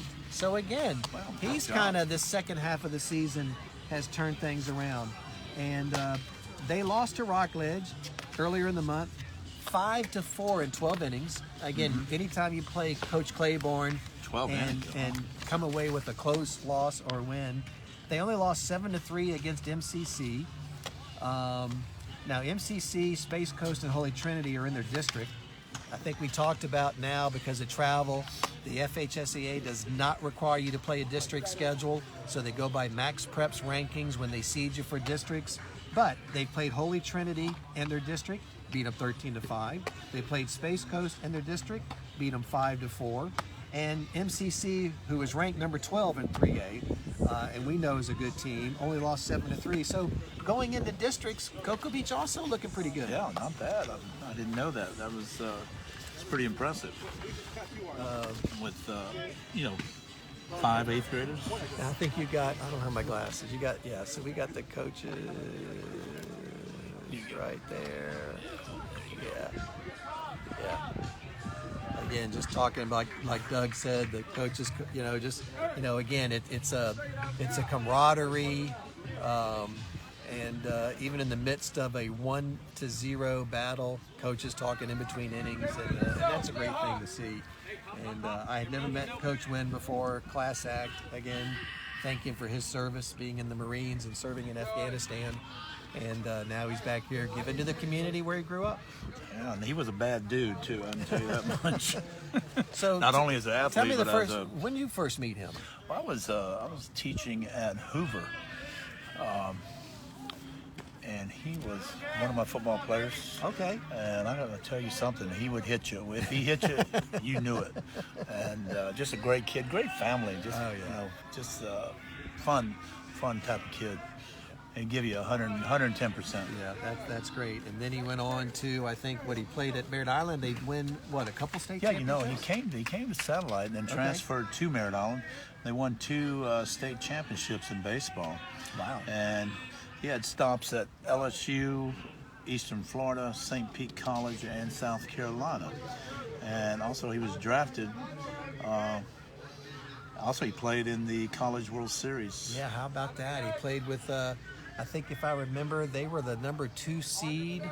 And I told him when I was talking to him before the game, that's on my bucket list, just to go watch. Right. To play, that's just got to be an experience I can't imagine. Yeah, and you see him right over there. He's a triathlon type guy. The guy's in super shape. Yeah, I don't want to compare body fat percentage with that young man. Me either, because I had my physical the other day. After eating these French fries. Had my physical the other day, and I stepped on the scale, and I said, "Are you sure this scale's right?" She said, "Yes, sir. It's calibrated." Well, whatever calibrated means. So I'm starting to wear black to make myself look thinner.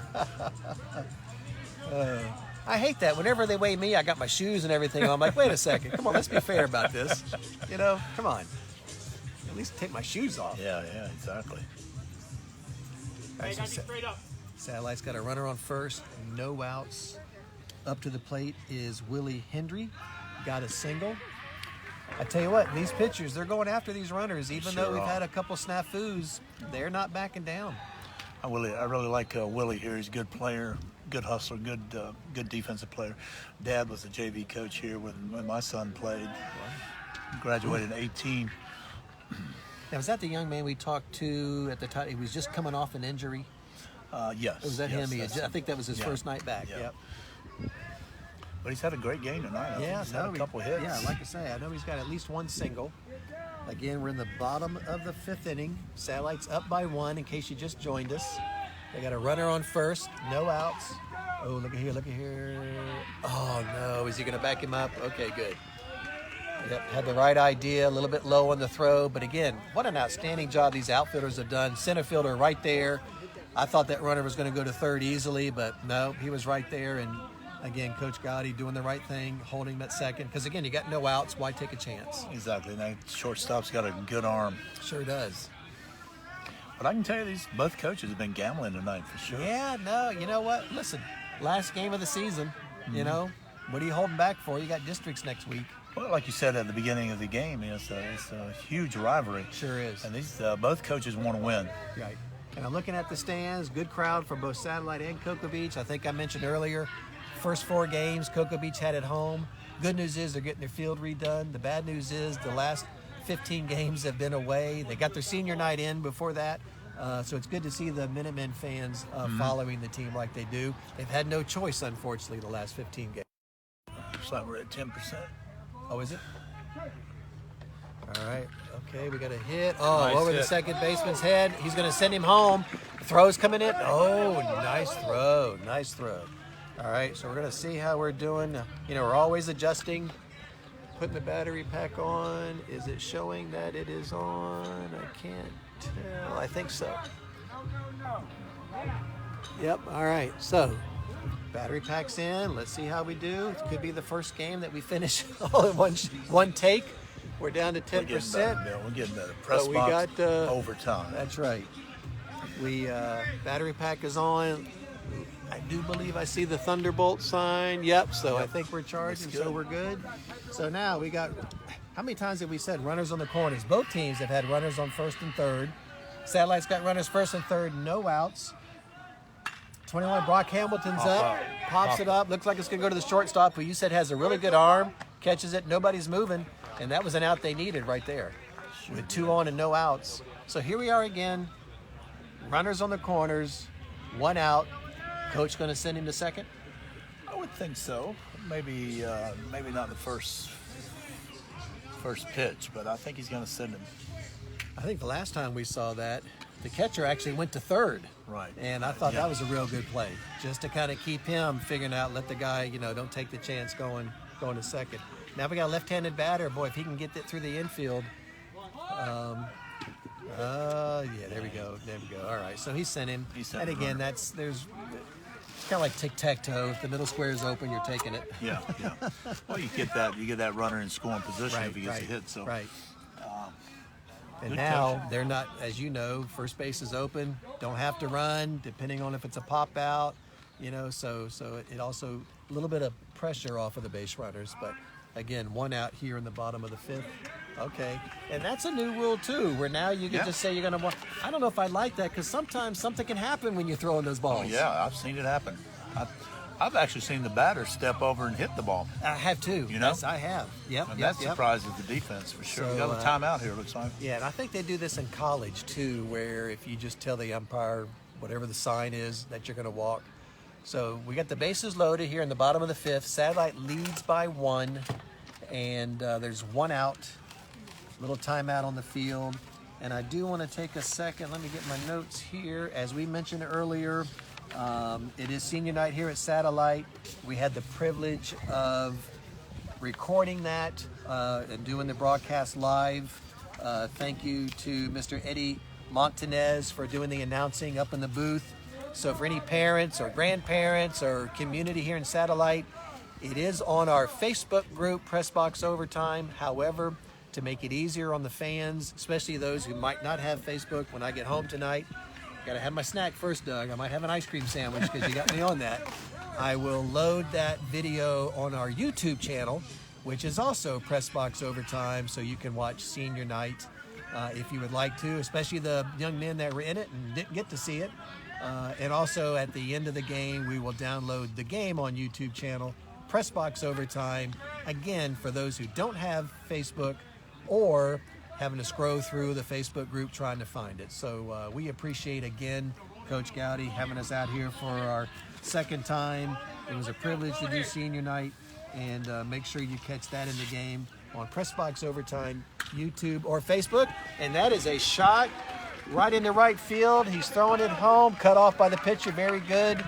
Again, talked about that earlier. I think he was trying to throw it home. It's a good thing the pitcher caught it, because that's when that ball's like a pin. It gets all over the place. So, But with that, Satellite does get a run in. Still got the bases loaded. That was a single. And now we've got up, I believe that is Willie Hendry. No, that's number 1, Braden Ritter.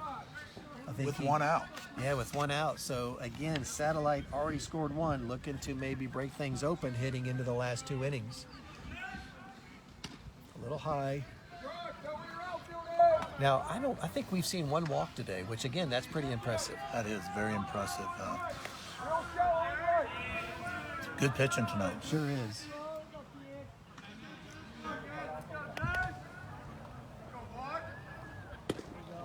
1-1. Yeah, nowhere to put this young man, so he's got to hit the ball or strike him out. Again, if you just joined us, Satellite just scored, so they now lead 2-0 over the Minutemen. Bottom of the 5th, bases loaded, 1 out, and Satellite looking to add to their total. Yeah, Bill, you talk about Pressbox Overtime and what you're doing here and putting this game on YouTube. It's great for the grandparents that are out of state or couldn't make it tonight, or uncles and aunts, or sister and brother. Right. It's cool to see your brother or grandson playing. You know, I can remember Ethan played a year of football at Jacksonville and then got his AA and went into the Air Force. Devin played lacrosse up at Greensboro College, and first couple of years, we saw some of her games, not all of them. We went to every one of them after that. But I tell you what, they would stream those. I have the laptop in the cafeteria at Hoover Middle School with that volume up. I loved it when they streamed the games. Yeah, so, that's great. Well, unfortunately, they did put the runner on, and as you mentioned earlier, really nowhere for him to go. So Satellite is able to walk another run in and now leads 3-0 over the Minutemen. And you know, this is one of those tough situations where they have fought hard for 5 innings. Now, all of a sudden, Satellite's starting to put a little space between. But you got to remember, 2 games or a month ago, they lost 13-1 to Satellite, and here it's just 3-0. So they've improved every time they've played. They certainly have. I mean, we got number 20, Braden Bell. Again, he's a pitcher. He's gotten a double tonight. We talked about, you know, even a single would add 2. And we've talked about how many pitchers we've watched that are good at the plate as well. you know, because Cocoa Beach is, you know, they've had runners in scoring position. Let's see what we got here. It still shows 82%. Is it? Got it turned on? Yeah. The little lightning bolt on there. Oh, it just came up. There it is. I think it's back. Yeah. I think we're good. I think it's back on there. But yeah, you know, Cocoa Beach's been doing a good job tonight. They're hanging in there. Sure have. Had a couple opportunities. Satellite has 2. Yeah. But they put the bat on the ball. They've had some good pitching. Made some right decisions. Oh, nice. Boy, that is out there. Is that going to be no left fielder? Yeah, we're going to tag one up. Yep, we're going to tag both up. Going to second, going to third. Got him safe at third. Went to first. All right, so that's a sacrifice by the pitcher, Braden Bell. And the Scorpions tack on a 3rd run here in the bottom of the 5th to now lead by 4. Nice hit. I thought that. Oh, that was a good get hit. Out of here, I did too. Just didn't have enough. No, I had to watch the left fielder because I wasn't quite sure. Kind of like when we golf. I can't Right. see that ball when it hits. Me either. I have to ask somebody. Exactly. Only when you get our age do you have one guy golfing and 3 guys behind him so they can watch. Definitely with my ball. Oh my gosh. Because he usually ends up in the woods. We need them with like a transponder on them or something like that. That's a great idea. A little bit high, a little bit high. So again, Satellite still got 2 on, 2nd and 3rd. There's now 2 outs. Up to bat is number 8, Jaden Evans. Satellite looking to add to their total. They put 3 across this inning, kind of opened it up a little bit. After leading by 1 after the first inning, they now lead by 4. But hey, they were down 5-0 when we came to watch and came back. So, That's right. like Yogi says, nobody's singing yet. Nobody yet. But you got two balls on the batter.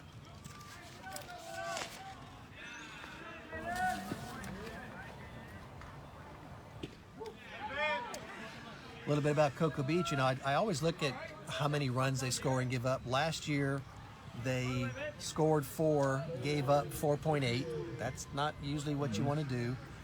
This year, though, and they were 7-12. This year, they're scoring 7.5, giving up 7. Well, they're 9-9, so kind of goes hand in hand. But like I say, they won 5 of their last 8, and they've beaten a couple teams that are in their district. And looking at their district, Melbourne Central Catholic, who we think is one of the best, they're ranked number 12th in the state in 3A. They're 18-2-1. They've also got, Trinity Prep, who's ranked 46th. Masters Academy ranked 34th. Cocoa Beach ranked 52nd. Nice catch by the pitcher, and that's it for the 3rd out. So Cocoa Beach, after MCC, they got a pretty good opportunity. Not to say they can't beat Melbourne Central Catholic, but at least a good opportunity right there to finish 2nd, because I don't see anybody else other than MCC being above the rest of them. So Coach MCC Winn, is going to be tough to beat. I think they They've are, got a yeah. great program there. And but like you said, anybody can get beat any given day. and we were talking about that earlier, how we're just so impressed when you have, even Cocoa Beach doesn't have and even Cocoa only has like 1,200 kids. How some of these schools, MCC, what'd you say, 400 kids? 400 kids. And still has the level of athletics that they do. It's just mind-boggling. And really, even when you look at Edgewood and Yes, Lord, good. Yeah, I mean, these kids,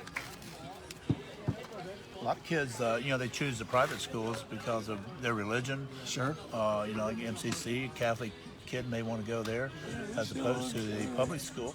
So, and, you know, like you said, hats off to them if that's where they want to go. exactly.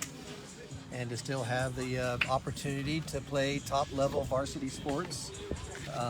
We give them credit for that. Let me look at the Satellites District. I was looking at theirs the other day. They're in 4A District 12.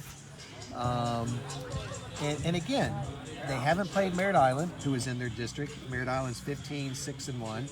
Haven't played Cocoa. We talked about Cocoa's having a tough year. Excited that they won a game a couple of weeks ago. They played Palm Bay and beat them.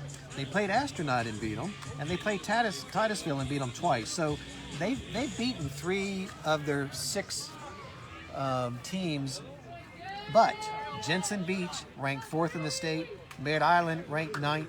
Satellite ranked 20th. Astronaut ranked 30th. That's going to be a fun district to watch when you got 4 teams in the top 30. Yeah, I love the district playoff. Chance.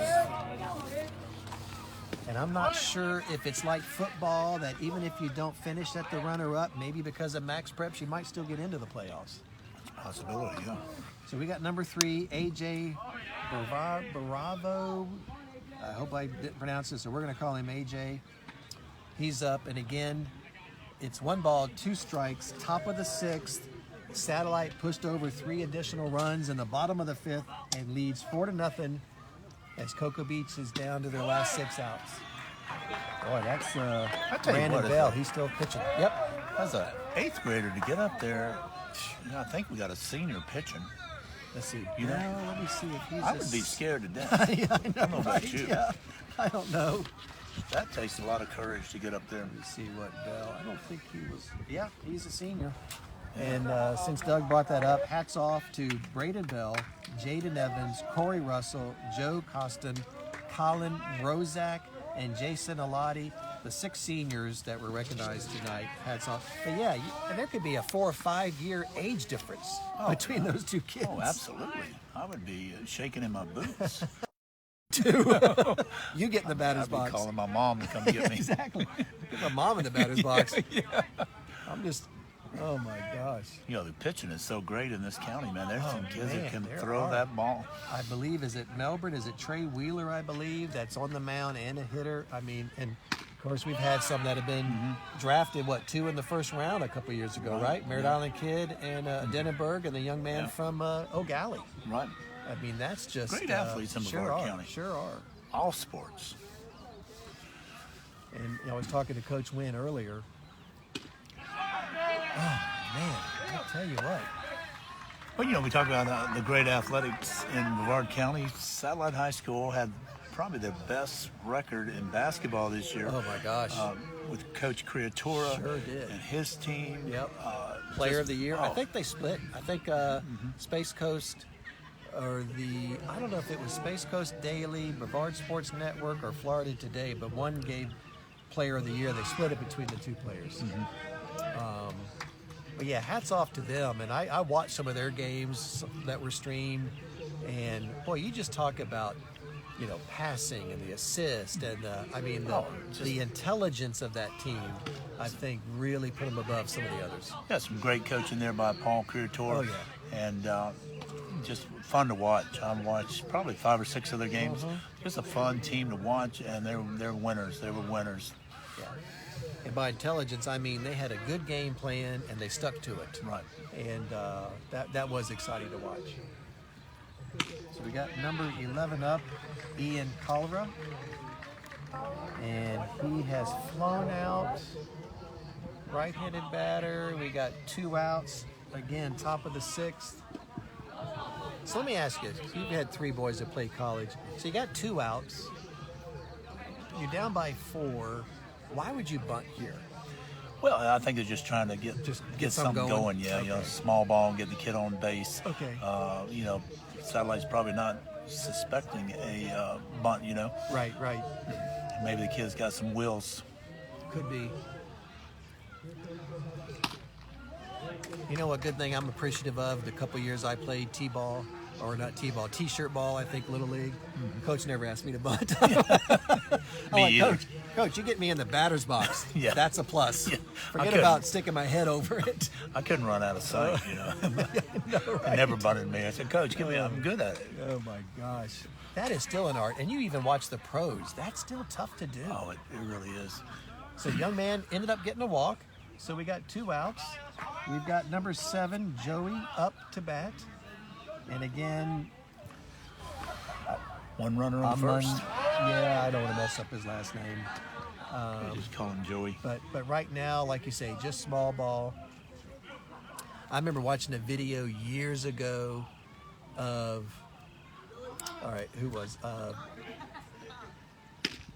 Rod Carew. They pitched like 10 balls to him, and he laid down every one of those bunts right there in that circle every single time. Yeah. I mean, we forget about some of the great hitters we had back in the day. He was amazing. And Pete just- Rose, all oh these my guys. gosh. Charlie Hustle. Jeez. You know. It's just, and what they could do, Roberto Clemente, who we know died tragically in 72, they were just pure. Kirby Puckett, you look at Kirby, how does he hit the, what an athlete. Oh, fantastic. Just, man, they could hit that ball. I thought what was really cool back in the day, you know, when the Astros were here. Oh, sure. In Cocoa, you Yep. know, I saw Pete Rose out there, yeah. Johnny Bench. Yep, You yep. know, it Big was red really machine. neat. It was really neat to see those guys out there. Yes. We were talking about that last week when we were golfing, that they stayed with their teams. You could name, I remember a buddy of mine was a big Baltimore Orioles fan when they had the 4 pitchers at 120 games. He could name, you know, McNally and all. Yeah. He could name every single player. Now, I'll watch a game and like, wait, when did he go to the Reds? Right, When- right, I yeah. can't keep up with them. Yeah, no. I think it's, you know, the game has changed so much. It's all about the money now. Those guys played back there for the love of the game. Yeah. But it's all about money now. And, It's which is sad. I mean, it's dropped down. It's in college now. It's even dropping down into high school. Yeah, Louisiana. You know, so that's, you know, and that's one thing Doug and I have talked about, and maybe next week, because I don't think we've got any other games planned until, you know, we're really looking forward to going up to Titusville on May the 13th for the Jamboree. Spring football is back, and it's going to be Cocoa Beach, Melbourne Central Catholic, and Titusville, and each of them get to play 2 halves, so we're looking forward to that. But yeah, you know, we talked about possibly start doing a weekly show, and I think the name, whatever the name, image, likeness, is there ever going to be amateur sports anymore? I don't know. I don't think so. I mean, You know, in the old days, you couldn't even give a kid a job. no. Now you can just pay him to do a commercial. Yeah. I mean, or hold up a banner or something. Right. It's just, I and you don't know, know. I don't- how do you control that? I have no I don't idea. know. It's just it's confusing to me. I don't Me I don't know too. why you want to pay a college athlete. You know, I don't get it. You know, we've got to really start. I'm trying to look on here. Let me see. So we got my good buddy Jimmy McKinney. We got Rod Pedrick. He was watching. He's an O'Galley graduate. You said he might have graduated about the same time you did. Yeah. And he was watching us when we were doing O'Galley. Carmen Hamilton, Barb. So I'm not sure if y'all are still watching, but we do appreciate you watching. Rob, this is Cocoa Beach at Satellite. We are in the bottom of the 6th inning, and Satellite leads 4-0. So we are here beachside playing the A1A varsity baseball game, and this is the 3rd time they've played. Cocoa Beach lost 13-1 about a month ago. Last week they lost 6-1, and tonight they're hanging in there 4-0. They sure are. With 5 8th graders. Yeah, that's just Come on, man. We've got to make a note and continue to watch these young men. Out of 18 players, Coach Winn has 12 that are 10th grade, 9th grade, or 8th grade. So you want to talk about building, not rebuilding, but building. That's building a program That's for the future. amazing. And they still got a good opportunity to do well in their district because they've won 5 of their last 8. So again, and we talked about Satellite have won 8 of their last 9. They're both looking good going in the districts. They sure are, both teams. I'm impressed with both of them. So this is number 17, Corey Russell, and he just took a walk. So it's no outs. We are in the bottom of the 6th inning. Again, we play 7. So Cocoa Beach needs to put a clamp on it, not give up any more runs, and they've got some work to do in the top of the 7th inning. But again, I want to reiterate, we got a great crowd here tonight. Cocoa Beach, let me see, 18 games. They've played 14 on the road because they're having their field redone. And hats off to their fans following them to all these away games. And that's a tough thing to do too, Bill. I mean, you got the home field advantage is so important. It is. And that's tough. And I was thinking about that, talking about college and high school. It's not so much that you're familiar with the field. That has a lot. But you know what? Right here at Satellite, you get out of school, they probably had a meal, you didn't have to get on a bus or a van. It's just the comfort of not having to go anywhere. Yep. Forget about whether you've got home field advantage because you know how the field plays. It's just you're not rushed, Right, And I you're think not rushed. that, I mean, they've got a beautiful facility here. The field house was built back 10 or 15 years ago. Delora. Well, I know I was think you coaching were, here. yeah. It was so. Nice throw. Nice throw to first, but I don't think anybody else in the county has a nice field house like this one. You know what? I hate to say it. Really Some of them, nice. poor old Rockledge, the only off-campus football field. They've still got some portables over there that they go to. And I've been in that field house when I coached lacrosse. Great facilities, locker room. Of course, we saw the Bolton beach volleyball for Darren Bolton. I think I mentioned his brother and I, Bruce, went to high school together. And I think they put that up in 8 days. They did, and it was well over $90,000 from what I hear, and it's just a beautiful, beautiful facility. Man. We were out there this week. My daughter plays. Oh, right. And they're moving on to regional. Awesome. Beach volleyball. But we had Merritt Island out here. We had, who else? Jensen Beach was here. Okay. Enjoying it. It's just a beautiful facility. Get a chance, walk out there, Well, yeah. Do one of those angel things, like you do with the snow, Wait a second. I got my new press box overtime shirt on. Oh, you don't want to get that dirty. I got my T-shirt underneath. Maybe I could do it on my T-shirt. The girls were doing that yesterday with the seniors when they had the senior day out there. It was great. Coach Bolton does a great job with those girls. He does. Gets a lot out of them. He loves, he started beach volleyball in the state of Florida. And just does an amazing job with the girls. There's another young man, grew up in Cocoa, went to Cocoa High School, works for the school district. Yes. He's the manager of the print shop.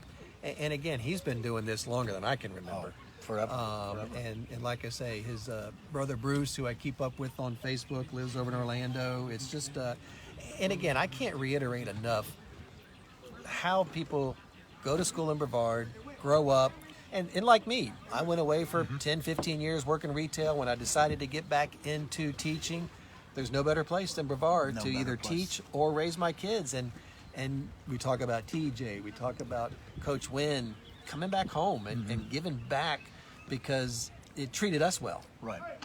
Well, I did the same thing. I interned at Merritt Island High School under Gerald Odom. Oh, sure. And I wanted to coach in Brevard County. Right. So, I stayed here and just had a great time coaching. That's why, you talked about all the coaches' openings. I think, people could get out there and try it and see if you like it. I mean, like Coach Bolton, he loved volleyball. He does. And he's been doing it for years. Yep. And just makes a valuable impact on kids. These two coaches here. We're going to put this on, we're talking about these young men right here. Coach Gaudy and Coach Winn. You're talking about Coach Winn and just, I'd never met the young man until tonight and found out that you were his football coach at Hoover. Again, hats off to him. Marine, served in Afghanistan. But another connection, and we talk about this. We talk about how things come around.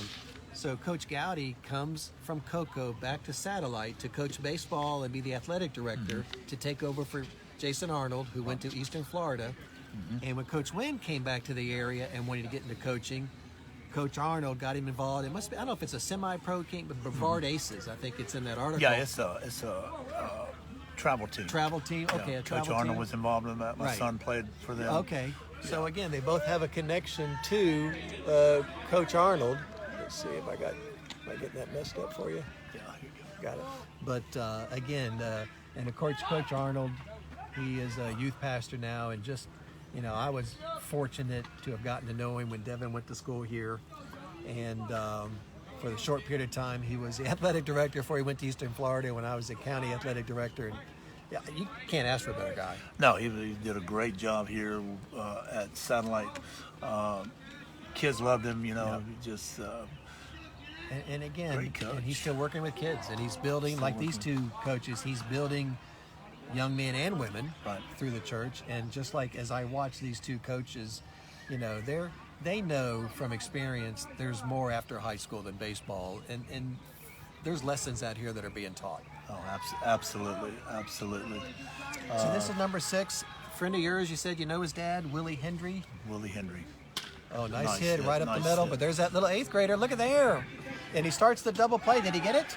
He did. Man, I tell you, that Good kid. athlete. I tell you what. Like I say, I'm trying to think. 8th grade. You know what I was doing 8th grade? I was at Clear Lake Middle School Yep. playing Foursquare. Yeah. This kid playing varsity baseball. Yeah, chasing other kids. Oh my gosh, acting silly. tetherball. Acting silly, yeah. I thought, you know, that's number 1, Hayden Wilson. And again, playing second base, 8th grade. He's made so many putouts. He started that double play just now. And boy, I just can't wait to keep up with Coach Winn and this team and just watch how these 8th, 9th, and 10th graders progress over the next couple of years. Yeah, his mama needs to buy him an ice cream tonight. Exactly. You know what? Remind me after the game, I'll give him a French fry. I don't want to mess him up with the carbs during the game, but I'll more than happy to share my French fries with Mr. Wilson. So now we've got number 21, Brock Hamilton up. Good-sized young man. He's got a duck on the pond out here on third base. There are 2 outs. Cocoa Beach really needs to stop this run from going in because they got to make up 4 in the next inning. And we'll see how this goes. Gets past him. Nice stop by the catcher. You know, and it's funny, baseball, and I'm trying to think, I could be wrong, is one of the few sports where the fields aren't the same size. Right. You know? And so you look at this backdrop, some have backdrops that are like 20 feet behind Oh, catchers, some aren't. Yeah, you you're know, right. football is the same size, basketball is the same size. Baseball isn't, and that's a little bit of that home field advantage, knowing how that ball comes off that backstop. Yeah, sometimes, you know, if the catcher misses it, you know he's going to... It's like a pinball back there. Now, one of your sons pitched, Yes. right? Yes. Aaron Aaron, pitched yep. at Rockledge, and then he played at University of Tampa. And played with the Angels for about 6 years. Did they win a title at Tampa? Yes. They Was won, that D2? Yeah, Okay. D2, won a national championship. He pitched in that in Montgomery, Alabama. How about that? I've been to Montgomery. Devin played a lacrosse game. I forgot what school is there. It's a D3 school. And I've been to Montgomery a couple times. Stayed at the Drury Hotel. Yeah, it's a little different there. I thought it back in the 1930s when I went there. Nothing was... You know what? That was like when she played in LaGrange. Those are 2 places my dad used to always say, you can't get there from here. There's no, you visit a lot of Georgia and Alabama when you go to those 2 places. Absolutely. But I enjoy that. It's nice. Good going folks to there. different Good, places. good people there. All right, so we got 2 balls, 2 strikes, 2 outs. Cocoa Beach trying to hang on to keep the Scorps off the board because they've still got 4 runs to make up in their last at bat. But Coach Gaudy's got number 17 leading off at third, waiting for him to come in, and it's full count. Here comes the pitch. Oh, it gets back. Oh, is he? I think. There we go. Safe. Wow, we were just talking about that. That was pretty close play, though, it sure was. And that ball, you know, again, that's probably 15, 20, 25 feet back there. So with that pass ball on a full count, Satellite gets another run in and now leads by 5. So I think, you know what, between Melbourne, who we know is probably, I'm going to say, the best team in the county, hands down. Oh, no doubt. You got MCC, you got O'Galley, you got Rockledge, you got Vieira. You got Satellite right here that's, 12 and 6. You got Astronaut that's ranked, I believe, 30 in 4A. We could see a lot of teams make the postseason after districts. Right. Anything can happen in district playoffs,